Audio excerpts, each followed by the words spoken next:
So, on our main topic this week on Mastering Dungeons, we are going to dive into the latest D&D Unearthed Arcana. What, pray tell, could be in this Unearthed Arcana? Hmm. Well, with the Forgotten Realms books coming out later in 2025 in November, we are starting to see content that will likely, or at least may be, considered for that book. This first Hmm. Unearthed Arcana here is 8 new subclasses that are supposed to appear in the Forgotten Realms Player's Guide. These particularly tie to regions of the realms, Hmm. like Oath of the Noble Genies belongs in the Kalimshan region. The College of the Moon, perfectly set in the Moonshay Isles, or organizations that may spawn a certain type of subclass. Hmm. There's a sorcery, Spellfire sorcery subclass that goes all the way back to Ed Greenwood's novel Spellfire, which Yeah. I read way, Yeah. way along. I was probably a teenager when I Yeah. read that. I reread it with my son at one point, but yeah, I mean, just ancient history. Yeah. So, we are going to go through these with not a fine tooth comb, but we'll at least discuss most of the major Yeah. components. And we're not going to get through all 8. No, in We fact, may today's only been a get long through. show. We could really just Yeah, start with maybe 2, maybe we get to 3. yeah, Let's see how it goes. that sounds good. But one of the interesting things was the playtest notes at the start of this Hmm. document that I wanted to sort of dig into, because I don't know if this is always in the playtest Hmm. documents, but it's the first time that I actually stopped and took a close look at it. And it's telling in a lot of ways. It's telling because as someone who has both given feedback during playtests and also received playtest feedback, there are many ways to receive feedback that are helpful. And there are about 20 times the ways to receive feedback that isn't helpful. And so I like what they're saying here, and but it's also important enough, I think, to call it out. So it says this is playtest material. It's there for playtesting and feedback. They're experimental and in draft form. They aren't officially part of the game, and your feedback will help determine whether we adopt it as official. So the I think my first question is if this stuff is just hammered by playtesters, so we hate it, we don't like it. I wonder if they'll leave it out, or if they will redesign it in such a way that yes, we are going to have a knowledge domain cleric. It may not look anything like this, Yeah. but by gosh, we will have one. Well, I've got a thought, which is goes back to our very first listener question in the previous segment. You've got a schedule to hit. You've Yeah. got art you're ordering. This book's coming out, what, in November? Like, there's a very short timeline. So my guess is it's you fine tune is it. Hmm. And that's, I did, when you asked that question of whether this is new text, I went back and looked at just 4 recent, going back to 2017, because we had a break in Unearthed Arcana, 4 recent documents. None of them had exactly this text. They had a much shorter block. But this block does mimic things that, as an inside playtester, we've seen variants of that over the years.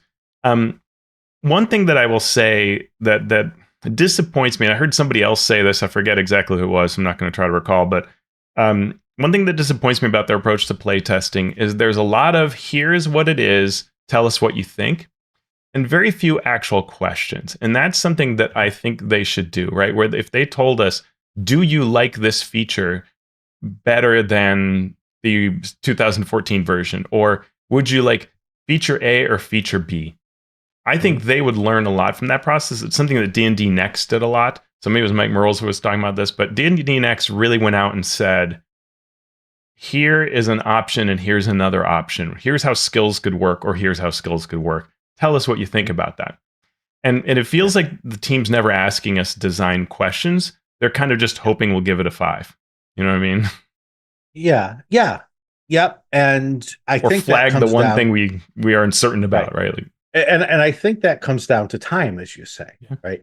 It comes down to this will be what it is, but we Mhm. could tweak it a bit. But part of the reason that it's said that way is often playtesters, and I'm using air quotes Yeah. because so often playtesters are not actually playing these. Right. They're just Often reading. they are reading them and making assumptions.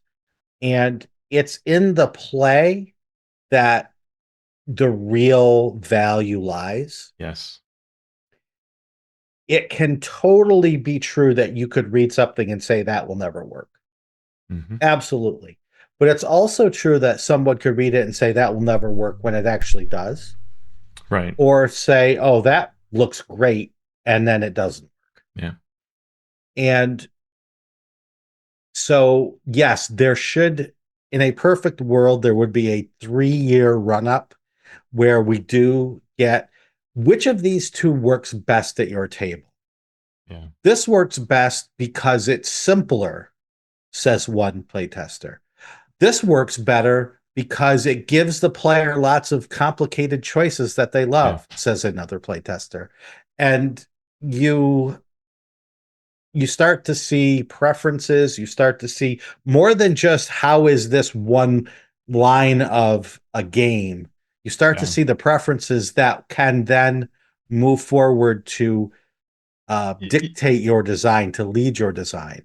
You know, it would be cool if in the virtual tabletop they had the ability to test the UA with an Mhm. adventure and pre-gens.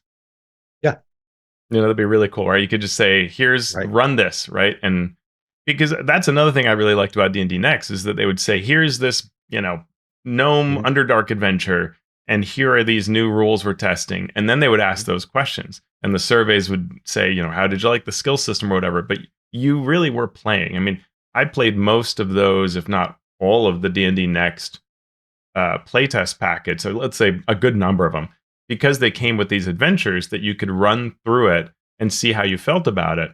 And as you're saying, then you had this real educated mindset where you got, oh, I didn't like how it read, but actually it plays pretty well.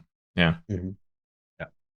And so it says how to test or how to play test this UA. And basically it's like play it. Hmm. Play it either as part of an ongoing campaign or run a special playtest session. Then you can give us your feedback. Mm. And they even say use one of the adventures from Quests from the Infinite Staircase to play this. So they know that you are using something that they created as opposed to something that you created, which could be wildly divergent from Yeah. other playtest groups. So at least they're moving in that direction Hmm. to Thinking find about it, a maybe. Yeah. yeah. Next is power level. The character options you read here might be more or less powerful than options in 2024 Player's Handbook. If a design survives playtesting, we adjust its power to the desirable level before publication. This means an option could be more or less powerful in its final form.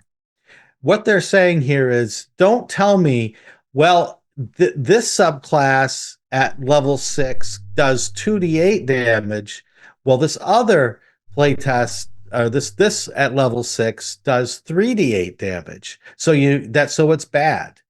They're saying we know that everything is not going to be perfect. Power level is the least thing that you should be focusing on. Focus on the fun and the flavor. That's not saying don't delve into the rules. That's not saying, it's not saying never look at that. Yeah. But the useless information we get the most is how Sure. this thing compares to this thing. Yeah. And there is no equal. Yeah. So But that right there is a flawed premise. at Yeah. the same time, Healing Spring, Silvery Barbs, we Sure. see cases where wizards did not comprehend the power level of things. And yet, Yeah. time and time again, people would bring it up, right? And until it was like Healing Spring was errated, you had Jeremy saying, like, oh, it's perfectly fine, on podcasts. Mhm. And sometimes you should listen a bit on that, right? But while Absolutely. also that everything you said is true, there Yeah. are some times when folks should stand up and say, "Wait a minute, this is going to be a big problem." And Wizards has a very bad track record. This includes D&D Next. It includes fourth edition playtesting. I've been on any number of internal forums where playtesters were saying this is a really big problem, and it comes out exactly as it was in the original version. Mhm. And it's like, please, sometimes you could listen to us. Like Yeah. sometimes power level is a major impact on the game. Silvery barbs. You're absolutely correct. And that is the exception that backs up my rule, Yeah, sure. which is if every single thing you're saying is comparing this subclass to this subclass, when it's not meant to be equal, then the real things that need to be changed, the real things that need to be fixed, get lost in the wash. Yeah. Well, I'm going to be contrarian guy, Shawn, because the next piece they Yeah. say is, hey, the place to give us feedback is the survey. And Mhm. to which I go, yes, except Jeremy himself said on a video, we realized that while the survey was one way, what we kept hearing was the other. And so we knew that people wanted something else. And so Mhm. their own your external public communications have said to us that they listen to other places. And so you have to wonder, if I want a particular thing in the game, should I be on social media being loud and visible, which I don't think is what they want. But then they have to write better surveys, because if their surveys are not giving the results they want, that's a survey design problem, which Wizards has often had an issue with. So yes, I do believe the place for feedback is the survey, but the survey needs to be okay with people beating you up. And then you're still going to, at the end of the day, put on your smart designer hat and carve a way forward, but better to ask the tough questions and get that actual feedback. Yep. Yeah, it is a process that is flawed Yeah. no matter how hard you work at it. Yes. And what you need are very smart designers, Mm-hmm. very smart play testers that are closer to the design, and then a good survey which elicits the feedback that you need from the larger group. Yeah. But the feedback And is always like, rate this feature from 1 to 5. As a Mhm. player, as a DM, from game balance, what are you asking me? Like, Yeah, because you might say, every attack you hit deals plus 4,000 damage, and players will go, "That's awesome." no, I'm rating it 5.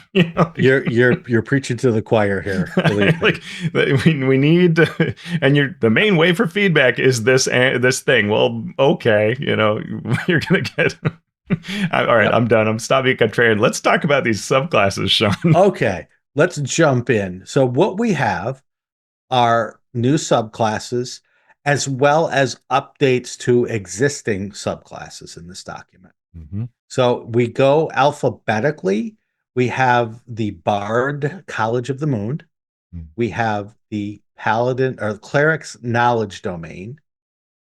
We have the Paladin's Oath of the Noble Genies, the Ranger's Winterwalker, the Rogue's Scion of the Three, the Sorcerer's Spellfire Sorcery, the Fighter's Purple Dragon Knight, and the Wizard's Blade Singer in this document. Ooh. So we are going to take them in the order in which they appear, which starts with the Bard's College of the Moon. As the overall feel for this subclass, it is supposed to trace its origins back to the druidic circles of the Moonshae Isles. Cool. Yeah, where the bards were entrusted with the tradition of chronicling the stories of the land and its people. This sort of goes all the way back to first edition D&D, Yeah. where to become a bard you had to be a certain number of fighter levels, a certain number of bard levels, a certain or druid levels, a Yeah. certain number of other levels until I think a thief might have been a couple. And then you were able to become a bard. Bard. And Yeah. and this is one of those Right around druidy. Right sort around the of time the feeling. campaign was canceled. Yeah, right as soon as the But it's a campaign. neat, yeah. Yeah, and Yeah. also the idea of bards as sort of being dovetailing into a setting because of the role they play for something else that's more that's higher up, like the druids in the Moonshae Isles. Mhm. But they need their bards who carry the lore, who tell the stories, who interpret what the druids are saying, right? And that's a very nice piece that's in the Darkwalker and Moonshae novel series and all of that. But really nice story behind that. Yeah. And the Moonshine Isles are near and dear to my heart because the first D&D novel I read was Darkwalker on Moonshae. Mm-hmm. So that is there. I've worked on the Moonshine Isles campaigns. Did a fourth edition sort of guide Yeah, to the Moonshine Isles that awesome. was fun to work on. So I'm reading this. I'm going, oh, tell me all about the wonderful Moonshine stuff. Well, I will tell you about the wonderful Moonshine stuff. What do you get at level 3? As a magic action, you can invoke the power of a folk tale, imbuing yourself with the primal magic until you use this feature again. So, when you use this feature, there are 3 things that you can do, and they're all sort of reactions based on something else that's happened. So, first is the Tale of Life, where you can restore hit points to a creature, or when you restore hit points to a creature with a spell, you can expend a bardic inspiration die and increase the amount of hit points restored by a number equal to the roll of that die, and you can only do this once per turn. Okay, so I cast a spell to heal, I add some good. Yep. Second thing, Tale of Gloam.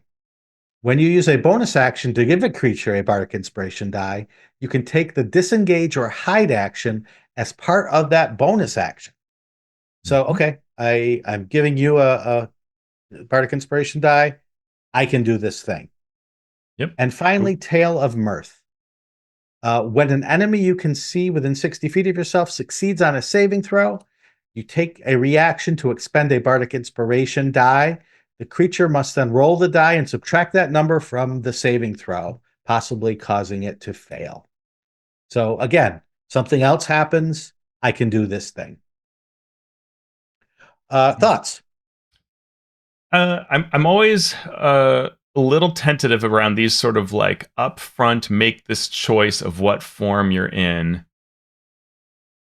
You know, because it I don't know what adventure is my DM throwing at me. Do I know? Do I really know? Like this is a little better. I think they've done a decent job here, so or a good job, let's say, because Tale of Life, you can say, well, if the party's hurt, I'll swap into, I'll take a magic action to swap into Tale of Life, so that I'm in extra hit point mode restoration. Yeah, that's cool. But then the Tale of Gloam to take disengage or hide, that's a little more of like a character build thing. I'd say it's kind of impossible to know this situation is coming up unless you absolutely know it's a stealth mission. And then Mirth is sort of your most effective most of the time because you can see somebody that succeeds on a saving throw and lower it by the number on your die. So you could just do that. That's kind of your safe one, right? When in doubt, do that. Are these balanced? Is that good to have that choice be in advance? I don't know. What do you think? I think you hit the nail right on the head here because first of all, it's not 100% clear. As a magic action, you can invoke the power uh, so it works until you use this feature again. When you Mm-hmm. use this feature, choose which of the following folk tales you invoke. And at first it's like, well, I could do any of them. But then I'm like, no, wait, it says you have to use a magic Yeah. action to choose one of the following. So it's not just a reaction to do one. No. It's choose one and then hope that it comes up that is the thing. Yeah, it's a little video gaming, And right? You are in Tale of Life mode now, and so now whenever yeah, this trigger happens, now you can only do this, but you can't do the other. You can't do Tale of Gloam or Tale of Mirth. And that means the player must understand the type of mhm, adventure or setting situation expected to know which to choose, right? And sometimes that'll work. Like, you know, yeah, either you're playing a very roguey kind of build, and so disengaging and hiding is something you want, mhm. but it's a little it's or you know that this is a stealth thing. But if it's a stealth thing, and I'm giving an inspiration die, do I really need to disengage and hide? That would be helpful in combat, but if in combat, is it really helpful for the bard to disengage or hide? Yeah, it's just Yeah. It it's one of those things where your first response as a designer or a player or a game mhm, master might be, well, make it a reaction and let them use any of them. yeah, That way it's not the feel bad of, oh, I chose Tale of Life and now I need to hide. right, That's right. just I had the Everybody's wrong one. hurt, but I'm in Tale of Right. Mirth mode, so now I really need to spend a whole action just to switch. Should I do Yeah. that? And then right. Uh, but if you do make it a reaction where they could choose any of these three, now you have a third level character where, in addition to all of the other things that you hmm can do, you're Yeah, trying to keep in mind, okay, if I do this, if I heal somebody, do this. If I give inspiration, do this. If I casting a spell, or not even casting a spell, when an enemy is going to be, then yeah. I do this. And so that's too many choices for me Yes, because then you're to have locked to down make. every time you're doing something. Yeah. hmm And what it ends up being is Tale of Gloam will probably never use, so let's forget about that completely. Tale of Mirth would be the one that I will always have on during a combat. And then after combat is done, I will turn off Tale of Mirth and turn on Tale of Life because I'm going to start healing people. Yeah, And exactly. and so it turns into this, well, just take the one that's most powerful and that this is, and if you get to that point, you may Yeah. as well just do those things rather than make it this huge choice. Yeah, that's where I tend to fall. I would rework this, or that would be my counsel. It would be to Mhm. rework this to either make it simple things you can choose from Mhm. under a comment situation, like when you roll your bardic inspiration die, you choose one of these three things, Yeah. or the modes have to be super equal. Like if each mode was uh, types of skills, um, or something else like that, and it felt really, you could really even them up to where you wouldn't know which one is better, and they're all going to help you out. Then that might make sense. But yeah, I don't know. I would probably just do what you're talking about. Yeah. Yeah. Uh, so there's the first third level feat. The second third level feat is Primal Lorist, which is you learn the Druidic language and one cantrip from the Druid spell list, and which counts as a bard spell for you, doesn't count against the cantrips known. And you can choose to become proficient in one of the druidy sort of Yeah. skills like animal Cool. handling, medicine, nature, so on. Okay, cool. The second, third level thing makes sense to do that. Yep. Uh, Level 6 feature is Blessing of the Moonwells. You always have the Moonbeam spell prepared, and then as a bonus action, you can cast Moonbeam without expending a spell slot. You can only do that once per long rest. So you can always cast it, but hmm casting it in this way as a bonus action without expending a spell slot gives it a special feature. Mm. And then you can reset that ability by using a third level or higher spell slot, no action required. So, Mm. what's this extra bonus thing that you can do? When you cast the Moonbeam, you begin to glow faintly while concentrating on the spell. It is a spell that lasts 1 minute and it's a concentration spell. Uh, During that time, if a creature fails its saving throw against the effects of the Moonbeam spell, a different creature of your choice that you can see within 60 feet regains 2d4 hit points. hmm Cool. Yeah. Uh, so overall, I actually like this sort of thing. hmm I like this thing where you can take a relatively powerful ability, spell, something, feature, and add to it Yeah. and make it more useful uh, because it cuts down on the choices you need to make. There is an optimal thing that you can do and have fun with and make it well, if that makes sense. Yeah, it does. And I mean, I love a number of things about it. I love that it's because Moonbeam is one of these spells that's like an in between spell. Like it's 2d10 radiant as a second level, which is Mhm. not amazing. Mhm. And it's a tall cylinder, but 5 foot radius, so it's hard to get multiple targets. And it's Mhm. concentration, so it's one of those spells that it can be great, but and Mhm. this making it a bonus action to begin with makes it like, oh, sweet. And then this healing on top of it, that's fun. I dig it. Yeah. And the interesting part is, right, so the moonbeam spell, you cast it and then you can move it around. Yeah. So you Yes. can move it to a creature on your turn, and that will make it make another saving throw Right. or take the damage. Yeah. And other creatures can push now even more easily than 2024 creatures into it, Correct. making Yeah. it forcing it to make a save once per turn. So it adds an element of you know Tactics uh, and tactics to it, camaraderie. Yeah. Yeah. but very Hmm. doesn't take a lot. It's like, Yeah. oh, you pushed him in, another save. Oh, you Dope. pushed it in, another save. Uh, and the only thing that I would change is the 2d4. At third level, okay, Mhm. 5 points of healing. Yeah. Now you get up to 15th level, you upcast this spell, maybe you can. Doesn't say you can upcast it. That's true. Uh, It doesn't. Yeah. yeah, so you would need a way to make it usable Hmm. at as usable at 15th level as it is at 6th. So be able to upcast it and be Hmm. able to heal more with it. Mm. Because Yeah. otherwise, after about, well, Yeah. 7th, 8th level, Yeah, you're not and using it that's true of anymore. Moonbeam itself. Is if you're not upcasting Moonbeam, then that 2d10 isn't as strong, Yeah.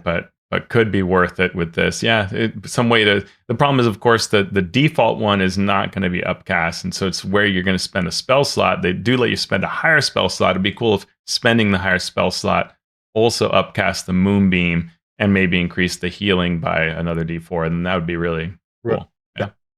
Yeah, but So overall, it's a great. that's I'd rate it a 1 because it's not broken. Just kidding. yeah. Yes. Uh, so I'm cool with that, and I love to see that sort of thing. Hmm. The level 14 is Blessed Folktales. So this adds on to the third level Moonshae Folktales, Tales of Life, Gloam, and Mirth. Mm.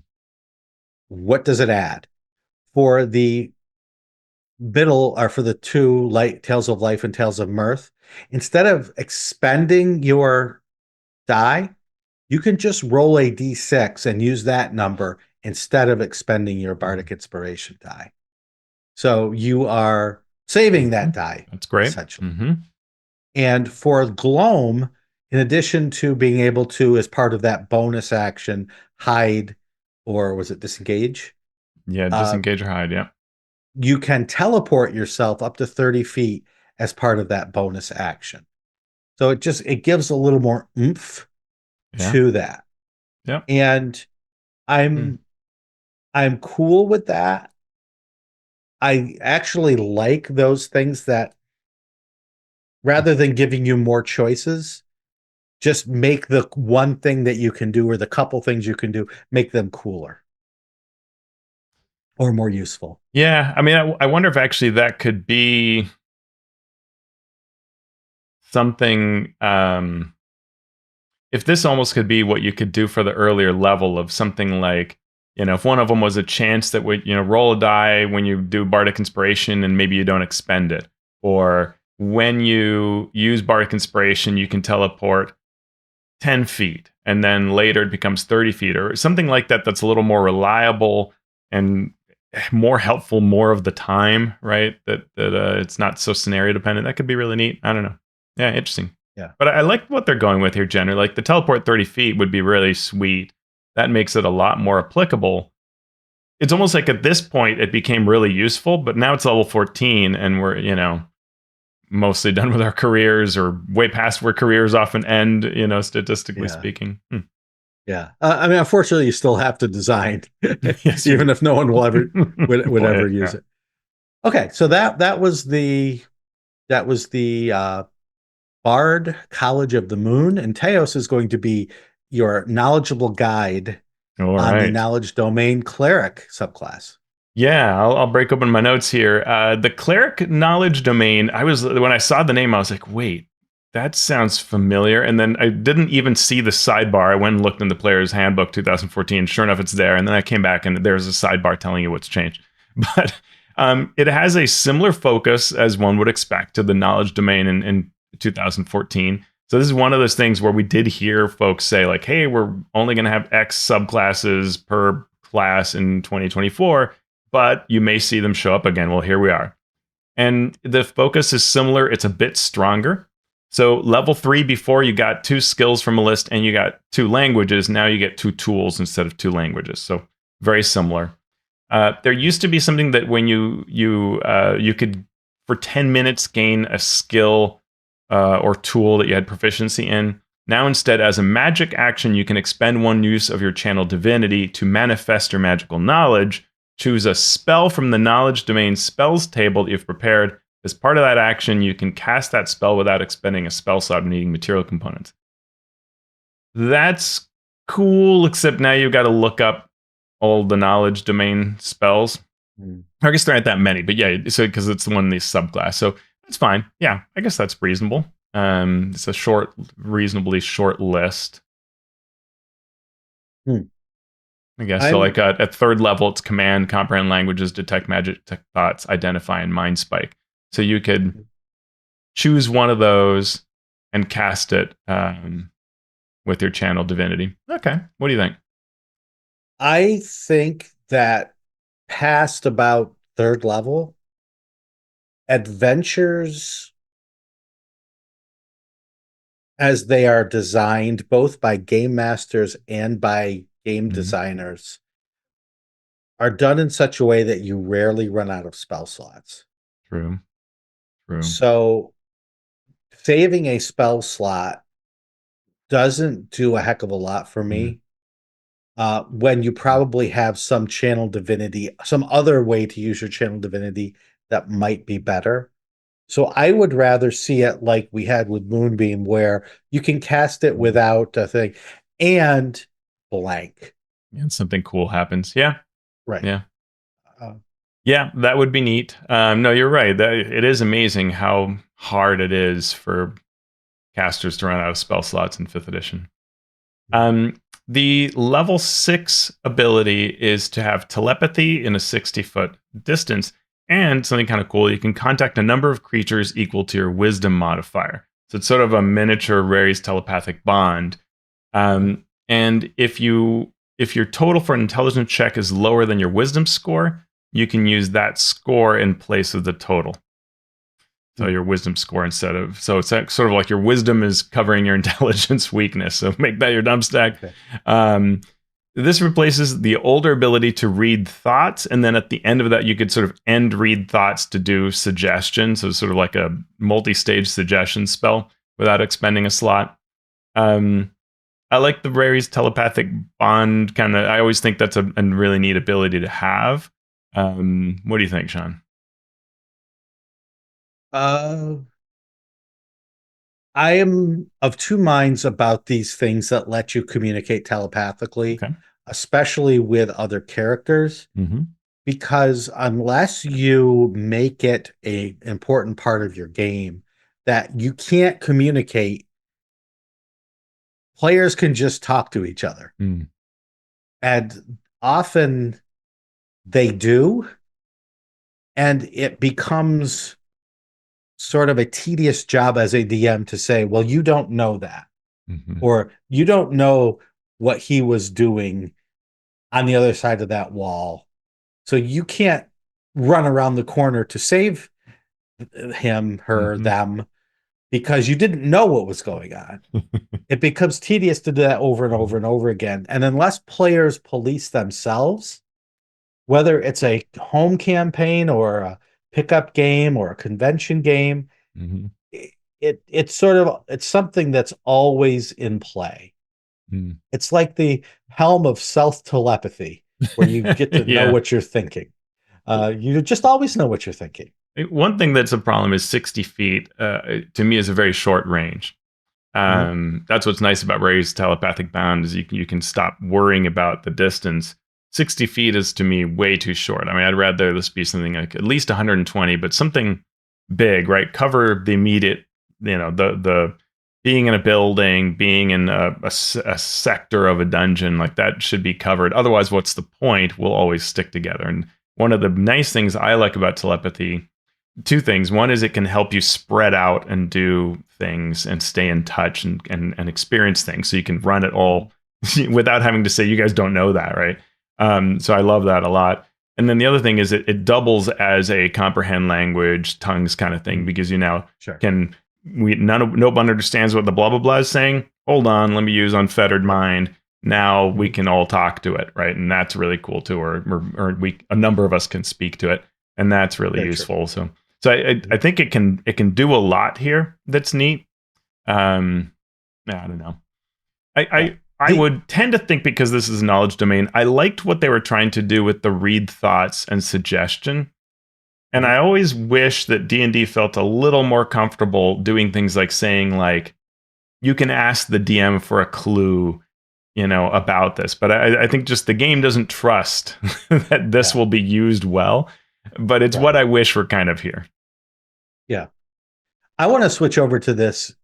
If your total for an intelligence check is lower than your wisdom Yeah. score, use your wisdom score. It, it I I do dislike gating information behind an intelligence check for the reasons that we've talked about forever, Hmm. right? Hmm. The history check, I want you to know. The investigation check, I want you to find the clue. Right. Sure. So part of me is like, okay, cool. But part of me is like when I do want it to be a check, when I do want there to be some sort of mystery, I don't want at sixth level the knowledge cleric to just say, I have an 18 in nature, arcana, investigation. Hmm. I have an 18. So tell me everything. Or a 20, maybe a couple levels past that. Uh,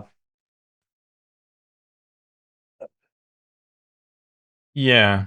yeah, Um, yeah, and your wisdom score is going to be a pretty darn strong floor. yeah.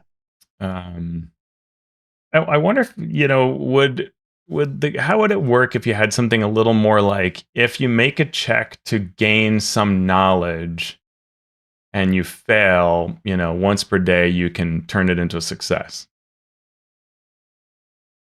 I I would even go higher than that. Okay.